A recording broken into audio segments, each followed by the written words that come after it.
Hi dear students, welcome to English of 95. I am Vinay Kumar and we are learning modal verbs. As you are watching on the screen, हम लोग इसका first part पहले ही complete कर चुके हैं. अगर आप लोगों ने वो फर्स्ट पार्ट नहीं देखा है तो उसको देखिए ज़्यादा अच्छी तरीके से समझने के लिए. आगे की जो प्रक्रिया है उसको हम इसमें जारी रखेंगे. Then be focused. तो हमने आपको बताया था कि ये जो मॉडल वर्ब है उसको सब्जेक्ट और वर्ब के बीच में मेन वर्ब से पहले और सब्जेक्ट के बाद में प्रयोग किया जाता है. तो ये देख रहे हैं आप, सब्जेक्ट वर्ब है और बीच में एम जो बना हुआ है मॉडल है, इसको यहाँ पर यूज़ किया गया है. तो इस तरीके से हम इसका यूज़ करते हैं. मोस्ट ऑफ द टाइम यही फॉर्मेट रहता है इसका. तो आगे देखेंगे ये क्या लिख रखा है. They do not accept conjugation, they do not need other auxiliary verbs. तो इसमें इस चीज़ की भी आवश्यकता नहीं होती है कि अगर कोई पास्ट वाला मॉडल है, as you are watching here could यहाँ पर है, तो इसके अकॉर्डिंग है सेकंड फॉर्म थर्ड फॉर्म इसका यूज़ किया जाए. और यहाँ पर अगर प्लूरल है तो इसके अकॉर्डिंग इसको बदला जाए. नहीं, सभी सिचुएशंस में ये जो है सेम रहता है. पास्ट में होगा तो कुड ही रहेगा, ना तो वर्ब बदलेगी. यहाँ पर अगर प्लूरल होगा तो भी इसमें कोई बदलाव नहीं आएगा. अगर ये पास्ट है तो इस मेन वर्ब में भी कोई बदलाव नहीं होगा, ये सेम रहता है. ठीक है, ज़्यादा जानने के लिए चलते हैं हम आगे और अच्छे से देखते हैं कि किस तरीके से इन चीज़ों का यूज़ किया जाता है. There is no s in singular. Singular में इसमें किसी भी प्रकार से एस वगैरह जोड़ने की भी आवश्यकता नहीं होती है. ऐसा नहीं है कि आप प्रेजेंट इंडेफिनिट की तरह बनाना शुरू कर दें और इसमें एस लगा दें, है ना. ही कैन, तो इसकी भी कोई आवश्यकता नहीं होती है. यहाँ पर डू यू वुड, तो यहाँ पर डू लगाए और यहाँ पर वुड लगाए तो टू हेल्पिंग वर्ब्स हो गई. और एक सेंटेंस में टू हेल्पिंग वर्ब्स आ नहीं सकती, गलत हो जाएगा. तो इस तरीके से इन सारी चीज़ों का जो यूज़ करना है वो हमें काफ़ी सावधानी से करना होगा. They can't be serious, they can't be serious, तो इस तरीके से इसका शॉर्ट फॉर्म भी बनाया जाता है. कैन नॉट को कांट लिख देते हैं. दे डोंट, इस तरीके से हम किसका यूज़ कर लेते थे, डू नॉट का. लेकिन डोंट लिखा हुआ है और कैन भी लिखा हुआ है, तो एक ही सेंटेंस में टू वर्ब्स का यूज़ नहीं होता है, ये गलत हो जाएगा. केवल आपको they don't be serious, they can be serious, तो यहाँ से डोंट को हटा दीजिए आप और कैन को लगा दीजिए, ये सेंटेंस सही हो जाएगा. इसकी यहाँ पे कोई नीड नहीं है. दे कैन बी सीरियस, तो इस तरीके से ये जो है सही हो जाता है. तो टू वर्ब्स यहाँ पे हम जो समझाने की कोशिश कर रहे हैं, किसी भी सेंटेंस में टू वर्ब्स का यूज़ नहीं होता. ये अपने आप में एक कंप्लीट हेल्पिंग वर्ब है और इसके साथ किसी भी प्रकार से कोई और अक्षर जोड़ने की आवश्यकता नहीं होती है. तो यहाँ पर किसी भी अदर हेल्पिंग वर्ब की भी आवश्यकता नहीं होती, because it is complete helping verb. ये जो कैन है ये कंप्लीट हेल्पिंग वर्ब है और दूसरी किसी भी हेल्पिंग वर्ब की आवश्यकता नहीं होगी. चाहे सिंगुलर हो चाहे प्लूरल हो, सब में समान ही फॉर्म रहती है इसकी फॉर्म को हम नहीं बदलते हैं. आगे चलते हैं और देखते हैं और अच्छी तरीके से फॉर्म. देखिए, modal verbs do not have infinitives और आईएनजी फॉर्म्स. अब इन्फिनिटिव्स और जीरंड, ये दो चीज़ें जो हुआ करती हैं उनको आप अच्छी तरीके से समझ लीजिए. अगर हम किसी भी वर्ब के आगे टू लगा देते हैं, जैसे कि यहाँ पर इन्होंने कैन के आगे टू लगाया हुआ है, तो मोस्ट ऑफ द टाइम, सारी वर्ब्स तो नहीं लेकिन ज़्यादातर जो वर्ब्स होती हैं वो इन्फिनिटिव्स बन जाया करती हैं. ठीक है, लाफ होता है लाफ, और लाफ के अगर साथ में हम क्या जोड़ दें पहले, टू, तो वो क्या बन जाएगा, एक इन्फिनिटिव बन जाएगा बच्चों. तो इसे हम कह देते हैं इन्फिनिटिव. और जेरेंट किसे कहते हैं, अगर किसी वर्ब के लास्ट में आईएनजी जोड़ दिया जाता है. इसमें भी सेम कंडीशन रहती है, सारी वर्ब्स तो नहीं बट ज़्यादातर वर्ब्स ऐसी होती हैं जिनके लास्ट में आईएनजी जोड़ने से वो क्या बन जाता है, जेरेंट बन जाता है. और जेरेंट जो होता है वो सब्जेक्ट या ऑब्जेक्ट का काम करता है किसी भी सेंटेंस में. वर्ड के लास्ट में आईएनजी लगा हो और वो सब्जेक्ट या ऑब्जेक्ट की जगह पर आ रहा हो, इन दैट वेरी सिचुएशन, हम उसी सिचुएशन में उसको जेरेंट कह सकते हैं. अगर किसी वर्ब के आगे टू लगा है, पहले टू लगा है और वो सब्जेक्ट या ऑब्जेक्ट की जगह पे आ रहा हो, तो हम उसे इन्फिनिटिव कह सकते हैं. तो ये शायद आपने समझा होगा कि किसे हम जेरेंट, किसे हम इन्फिनिटिव कहते हैं. तो ये जो यहाँ पर लिख रखा है कि modal verbs do not have infinitives और आईएनजी फॉर्म्स, तो ये आप अच्छी तरीके से समझ लीजिए. वर्ब के आगे टू नहीं लगता और इसमें आईएनजी भी नहीं लगता. बस इतना समझाने की कोशिश कर रहे हैं और यहाँ पर इन्होंने इसे समझाया है. तो ये हो गया आपका इन्फिनिटिव और ये हो गया आईएनजी फॉर्म। ये हो गया आपका इन्फिनेटिव और ये हो गया आईएनजी फॉर्म। दोनों का ही प्रयोग गलत है, मॉडल्स में इनका यूज़ नहीं करते हैं। Modal verbs are followed by an infinitive without to, और जो मॉडल वर्ब्स हुआ करती हैं वो विदाउट टू यूज़ होती हैं। जैसे कि यहाँ पे देखो टू नहीं लगा, यहाँ पे देखो टू नहीं लगा, यहाँ पे देखो टू नहीं लगा है, तो किसी भी प्रकार से यहाँ पर टू का यूज़ करना गलत है। यहाँ पे टू का यूज़ इससे पहले हम बिल्कुल भी नहीं कर सकते। She must study, strong obligation, तो जैसा कि मैंने आपको फर्स्ट वीडियो में बताया था, इससे क्या है, किसी भी चीज़ को कंपलसरी फॉर्मेशन में दिखाया जाता है, मतलब कंपलसरी फॉर्म में दिखाया जाता है। तो स्ट्रॉन्ग ऑब्लिगेशन मतलब बहुत जोर डाल के, मजबूत कर्तव्य जो है आपका, जोर डाल के कहा जा रहा है यहाँ पे। तो इसको हम देखते हैं, मस्ट जो है वो चाहिए के लिए यूज़ होता है, और चाहिए के लिए कब यूज़ होता है, जब कोई काम बहुत ज़्यादा ज़रूरी समझें आप। शुड का यूज़ कब होता है, तब होता है जब हम किसी को सुझाव दे रहे होते हैं, रिकमेंडेशन कर रहे होते हैं, ठीक है ना, हाँ, सजेशन दे रहे होते हैं, सलाह दे रहे होते हैं, तब हम शुड का यूज़ करते हैं। और इसका भी मीन क्या होता है, चाहिए। कुड जो है, कुड का सकता होता है, सकता था, तो he could play football in his youth, तो जब वो जवान था तो वह फुटबॉल खेल सकता था। एबिलिटी इन द पास्ट, तो ये जो है वो पास्ट की एबिलिटी को दिखाता है, मतलब कुड जो है वो पास्ट के लिए यूज़ किया जाता है। ये प्रेजेंट पास्ट सेम, ये प्रेजेंट पास्ट सेम। तो आपको केवल इतना ध्यान रखना है, स्ट्रॉन्ग ऑब्लिगेशन मतलब कोई ज़रूरी कार्य हो, चाहिए का अर्थ दे रहा हो, तब यहाँ पे किसी सजेशन के लिए, रिकमेंडेशन के लिए, और यहाँ पर इसको जो कोड को यूज़ करते हैं वो पास्ट में यूज़ करते हैं, और किसके लिए, एबिलिटी दिखाने के लिए। एबिलिटी क्या होता है, योग्यता हुआ करता है, तो इसको दिखाने के लिए हम यूज़ करते हैं। नेक्स्ट देखिए आप, modal verbs do not have all the tenses, इसके सारे टेंसेस नहीं हुआ करते हैं। Modal verbs use other verbs to complete the tenses, अगर आपको इसके अलग अलग टेंसेस बनाने, आई मीन अलग अलग टेंसेस में इसको यूज़ करना है, तो इसके साथ कुछ ना कुछ अलग से आपको जोड़ना पड़ता है।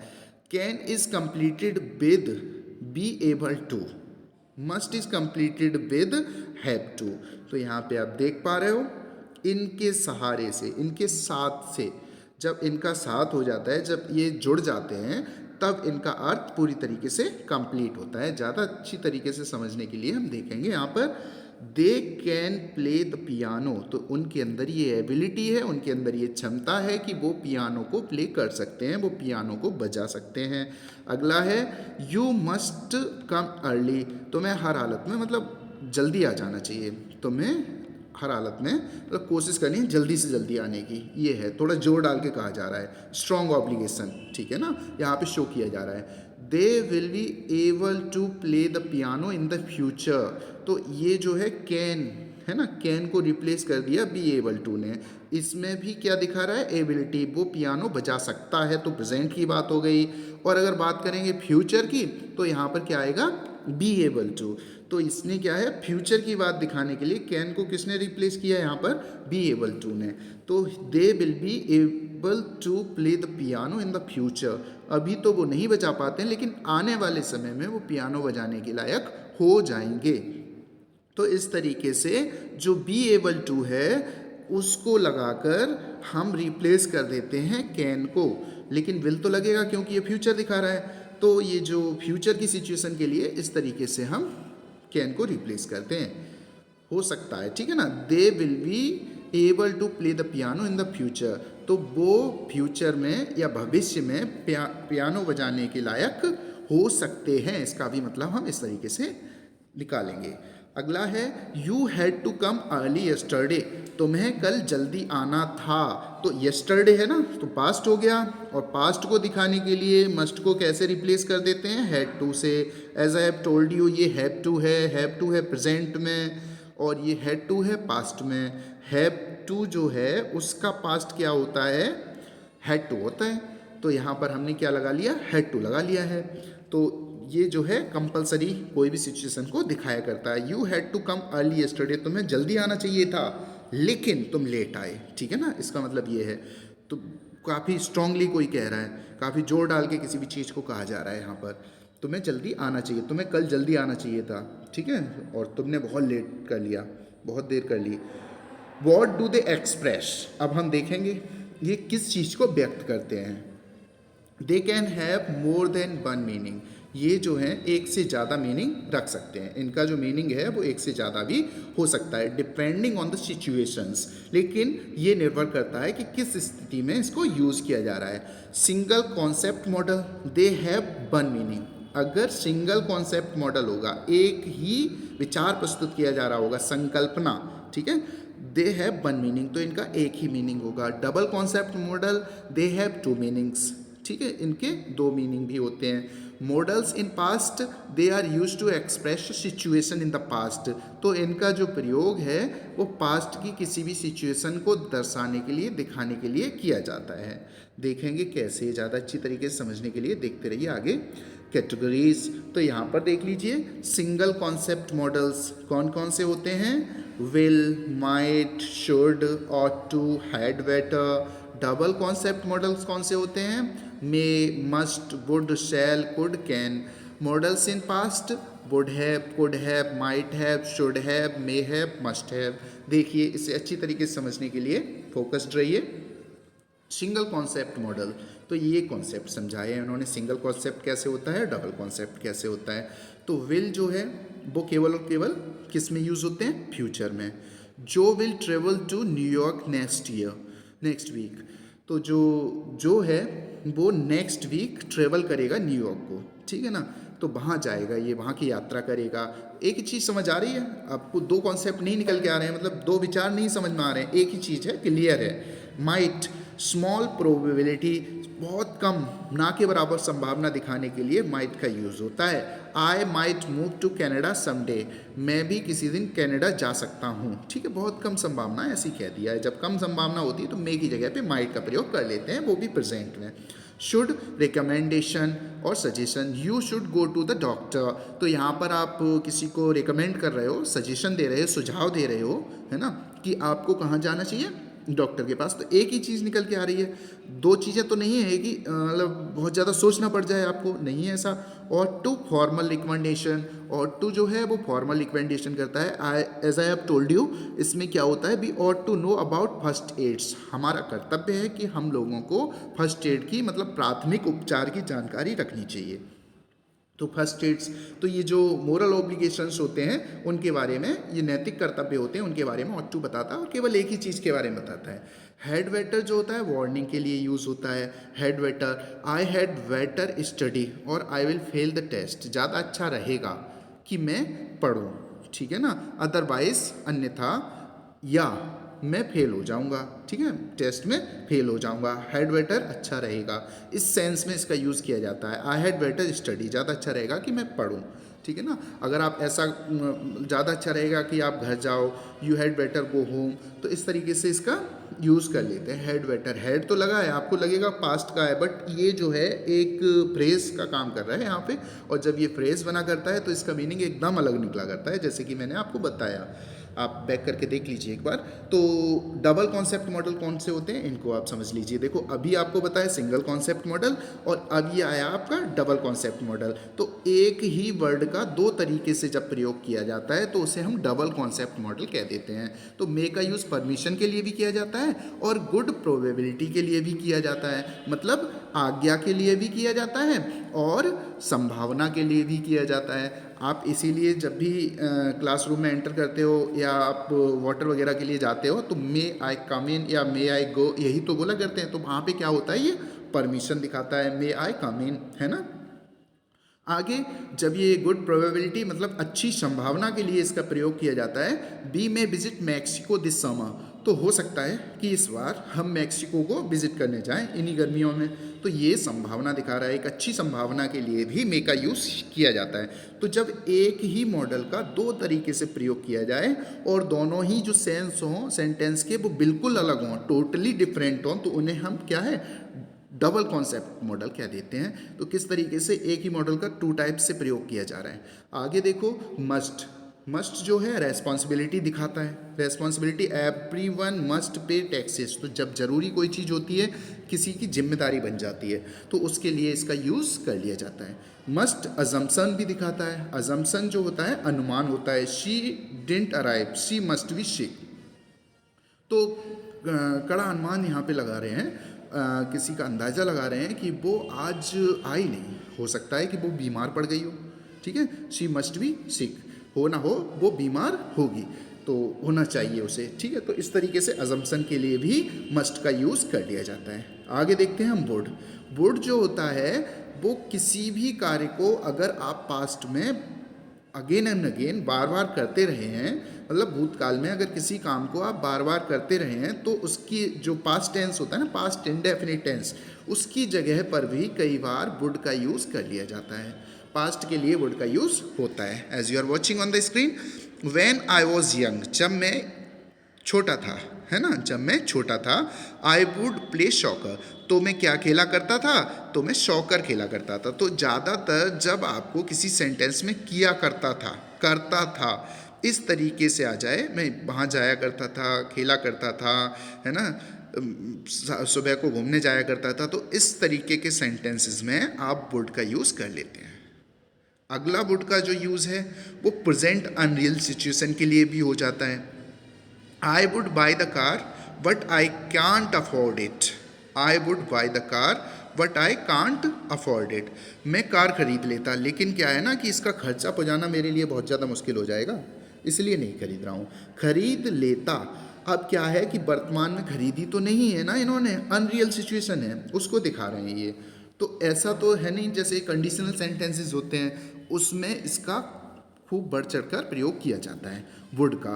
तो एक शर्त वाले वाक्य जो होते हैं कंडीशनल कहलाते हैं, तो उन सेंटेंसेस में इनका यूज़ किया जाता है, किसका, वुड का। तो आप देख रहे हो एक मॉडल का दो जगह जब हम यूज़ कर लेते हैं तो फिर उसे हम डबल कॉन्सेप्ट मॉडल कहते हैं।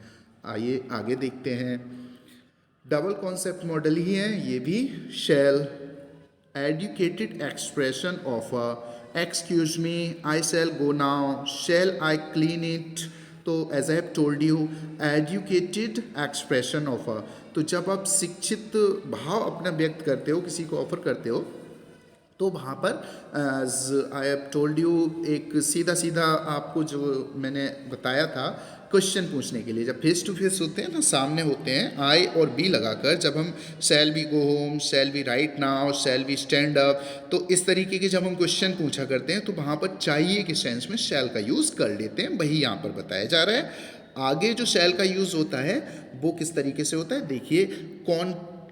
कॉन्ट्रैक्चुअल ऑब्लिगेशन के लिए, है ना, कॉन्ट्रैक्ट होते हैं ना, कॉन्ट्रैक्ट क्या, ठेका वगैरह, हाँ, तो contractual obligation, the company shall pay on January 1, the company shall pay on January 1, तो जो कंपनी है वो किस दिन पे करेगी, इस, तो शैल मतलब कुछ थोड़ा सा ज़रूरी भी हो जाता है। जहाँ पर विल का यूज़ है वहाँ पर अगर हम शैल का यूज़ कर दें तो वो बहुत ज़्यादा बाध्य हो जाता है, उस सेंटेंस में कंपलसरी थिंग्स दिखाई जाती हैं। जैसे कि मैंने बताया था, जो विल का यूज़ आपको बताया था फर्स्ट वाले वीडियो में, तो विल का यूज़ होता है प्रॉमिस के लिए, थ्रेट के लिए, है ना, रेजोल्यूशन के लिए, डिटर्मिनेशन के लिए।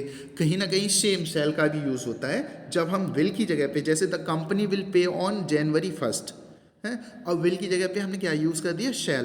तो ये जो शैल है वो क्या दिखा रहा है हमें यहाँ पर, वही चीज़ें जो विल दिखाया करता है, क्या, डिटर्मिनेशन, रेजोल्यूशन, डिटर्मिनेशन दृढ़ निश्चय, रेजोल्यूशन संकल्प, थ्रेट धमकी, प्रॉमिस वादा, तो लाइक दैट, इस तरीके से इनका यूज़ हो जाता है। कॉन्ट्रैक्चुअल ऑब्लिगेशन जो आपके कर्तव्य हैं, जिस पे कॉन्ट्रैक्ट वगैरह कर लिया आपने, कोई भी चीज़ करनी है, इस डेट में ये करना है, उस डेट में वो करना है, ये हमारा कॉन्ट्रैक्ट है, तो इन सारी कर्तव्यों को भी दिखाने के लिए किसका यूज़ कर लिया जाता है, शैल का, क्योंकि वो कंपलसरी हो जाता है ना। अगर आपने कॉन्ट्रैक्ट कर लिया और बहुत ज़्यादा कंपलसरी चीज़ों को दिखाने के लिए शैल की जगह विल, विल की जगह शैल हम एक्सचेंज कर लिया करते हैं, तो वो कंपलसरी हो जाती हैं।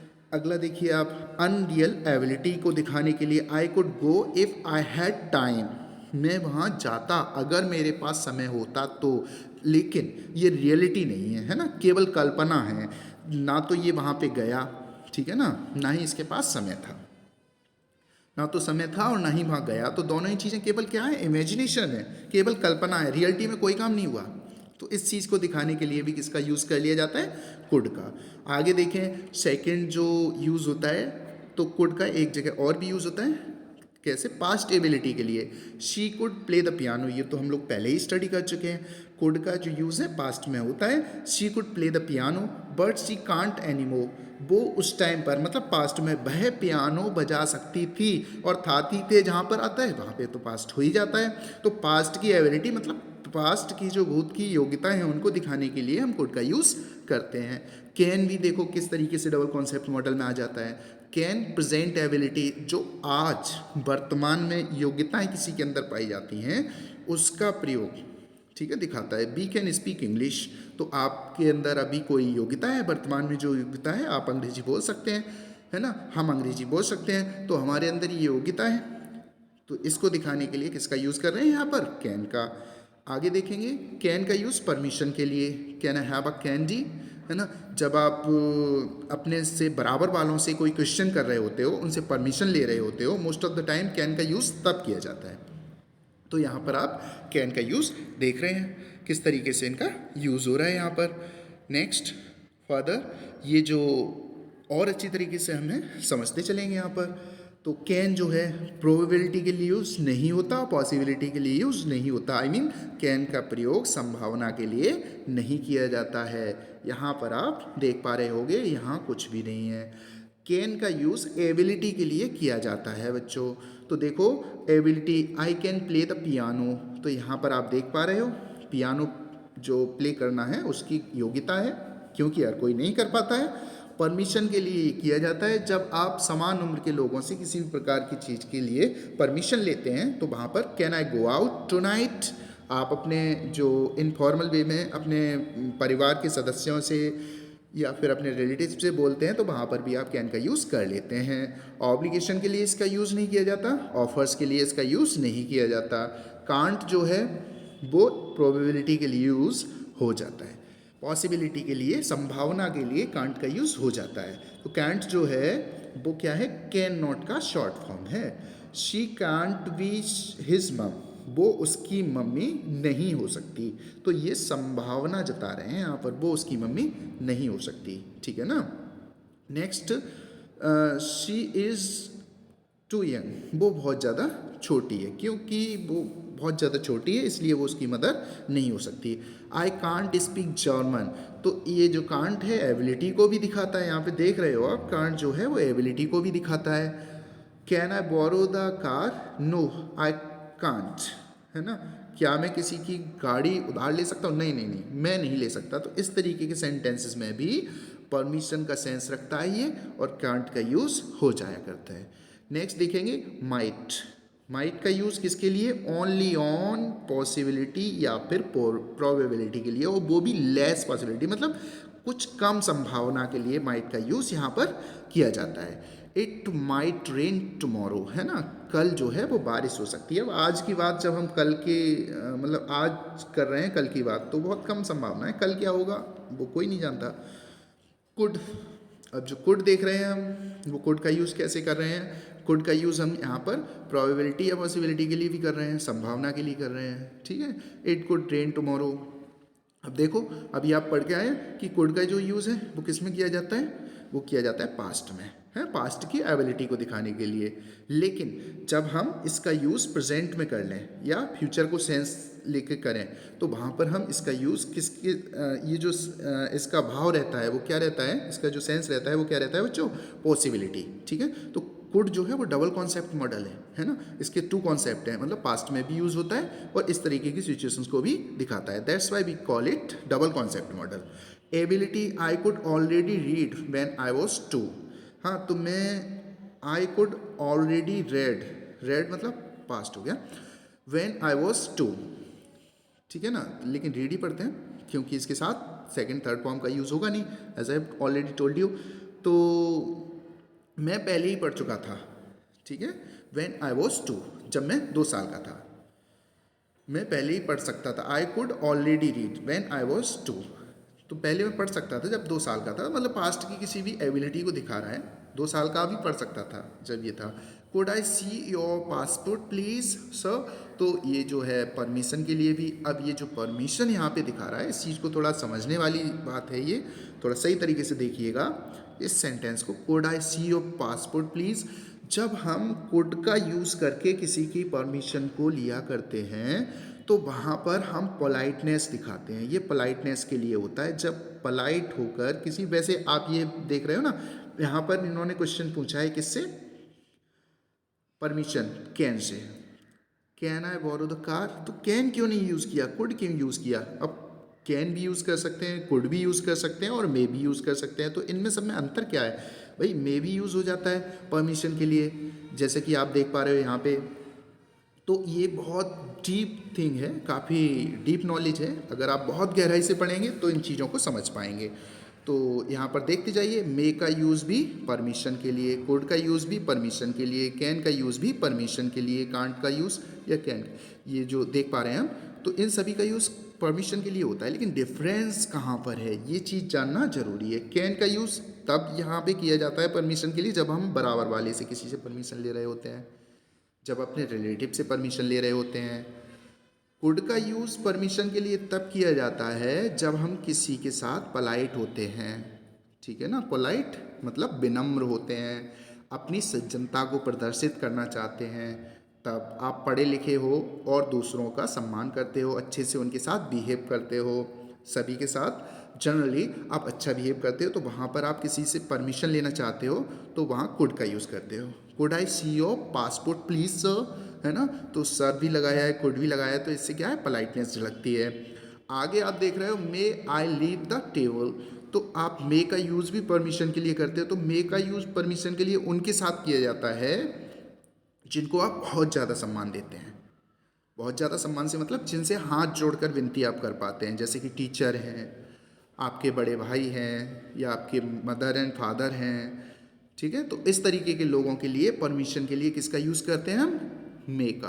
तो I hope that you are getting up. Can का यूज़ परमिशन के लिए, कुड का यूज़ परमिशन के लिए, मे का यूज़ परमिशन के लिए, तीनों सिचुएशन शायद आपको क्लियर हो रही होंगी। नेक्स्ट है आपका मस्ट। अब हम मस्ट देखते हैं। मस्ट जो है, she must be his sister because they look alike. तो ये जो है किसके लिए यूज़ हो रहा है यहाँ पे? प्रोबेबिलिटी के लिए। प्रोबेबिलिटी मतलब संभावना। She must be his sister, वो उसकी सिस्टर होनी चाहिए। बिकॉज दे लुक अलाइक, क्योंकि वो दोनों एक जैसे ही दिखते हैं। तो इसका संभावना के लिए यूज़ कर लिया जाता है। किस तरीके से किया जाता है वो आपने देखा। आगे आप देख रहे हैं ऑब्लिगेशन। ऑब्लिगेशन के लिए भी मस्ट का यूज़ किया जाता है। You must leave before the clock strikes 12। ये आपका कर्तव्य है, ये आपकी जिम्मेदारी एक तरीके से, कि आप इससे पहले कि 12 बजे आपको यहाँ से चले जाना चाहिए। तो इसके लिए इसका यूज़ कर लिया जाता है। आगे देखेंगे हैव टू। हैव टू जो है वो भी किसके लिए यूज़ कर रहे हैं वो हम यूज़ कर रहे हैं ऑब्लिगेशन या एडवाइस के लिए। एडवाइस क्या होता है? सलाह। ऑब्लिगेशन क्या होता है? कर्तव्य। I have to study tonight, है ना, ये मेरा कर्तव्य है, मुझे क्या करना है, हर हालत में आज स्टडी करनी ही करनी है, मतलब ज़रूरी हो जाता है आपके लिए। हैव टू ज़रूरी करना, मतलब करना ही करना है। I have to study tonight, मुझे क्या करना है, आज स्टडी करना है, ठीक है ना। तो इसके लिए आप इसका यूज़ कर लेते हो। शैल का use as I have told you, इसका भी यूज़ हम किसके लिए कर रहे थे? ऑब्लिगेशन या एडवाइस के लिए। तो शैल, you shall pay on Tuesday, है। तो ये आपका कर्तव्य दिखा रहा है या एडवाइस दिखा रहा है, मतलब ज़रूरी दिखा रहा है। You shall pay on Tuesday, तो you are watching here, you will pay on Tuesday instead you shall pay on Tuesday. इस तरीके से इसका यूज़ किया जा रहा है। शैल आई हेल्प यू, यहाँ पे क्वेश्चन किया जा रहा है, तो इसमें तो कोई डाउट होना ही नहीं चाहिए। As I have told you already, पहली वीडियो में मैंने आपको बता दिया था कि शैल का यूज़ जो है वो डायरेक्ट क्वेश्चन पूछने के लिए किया जाता है। ज़्यादातर इसका यूज़ जो डायरेक्ट क्वेश्चन में हो रहा होगा वो हो रहा होगा आई या वी के साथ, most of the time. Should और ऑट टू, इनको देख लीजिए। ये तो बताया ही आपको। शुड का यूज़ जो है ज़्यादातर किसके लिए यूज़ होता है? सजेशन। सजेशन मतलब होता है सलाह, और उसी को कहते हैं advice. You should see it, है ना, तुम्हें इसको देखना चाहिए, इट्स एक्सीलेंट, ये बहुत शानदार है, बढ़िया है। Had better, you had better sleep मोर, ज़्यादा अच्छा रहेगा, है ना, ज़्यादा अच्छा रहेगा, अच्छा रहेगा कि अगर तुम थोड़ा और सो लो। तो हैड बेटर जो है उसका यूज़ किसके लिए होता है? अच्छा रहेगा, है ना, इसके लिए। वुड जो है डबल कॉन्सेप्ट मॉडल है, बट यहाँ पर एक ही क्लियर किया गया है। Would you like a drink, आप जब किसी से, हाँ ये बहुत अच्छा कॉन्सेप्ट यहाँ पे इन्होंने दिखाया है, इसको भी आप समझ लीजिए। वुड का यूज़ आप पास्ट में कर रहे थे, ठीक है ना, विल का पास्ट वुड होता है, लेकिन यहाँ पर जब आप प्रेजेंट में किसी से क्वेश्चन कर रहे होते हो तो यहाँ वुड का यूज़ कर लिया जाता है। और ये वुड भी कुड की तरह पोलाइटनेस दिखाता है, विनम्रता दिखाता है। विनम्रता के लिए जो will you like a drink, ये भी पूछ सकते हो आप, क्या आप ड्रिंक लेना पसंद करेंगे, या फिर हाँ। तो यहाँ पर इन्होंने वुड का यूज़ क्यों किया है, ये शायद आपको समझ आ रहा हो। वुड का ही यूज़ क्यों किया है, विल का क्यों नहीं किया है। विल जो है अगर हम यहाँ पर यूज़ करते तो या तो अपने से छोटों के लिए, अपने बराबर वालों के लिए, फ्रेंड्स के लिए यूज़ कर सकते थे, लेकिन जैसा कि हमने आपको बताया यहाँ पे विनम्रता दिखाई जा रही है, विनम्रता के लिए यूज़ कर रहे हैं, तो यहाँ पर वुड का ही यूज़ सही है, विल का नहीं है। आप किसी भी सज्जन व्यक्ति से अगर बात करेंगे, आप खुद सज्जन हैं, उसे दिखाना चाहेंगे, तो इस तरीके से ही आपको बोलना पड़ेगा। और मोस्ट ऑफ द टाइम जो लाइक है इसके साथ या लाइक टू के साथ वुड का यूज़ किया जाता है, and it shows your politeness. That's all for today. Thank you. If you understood, please like, subscribe our channel.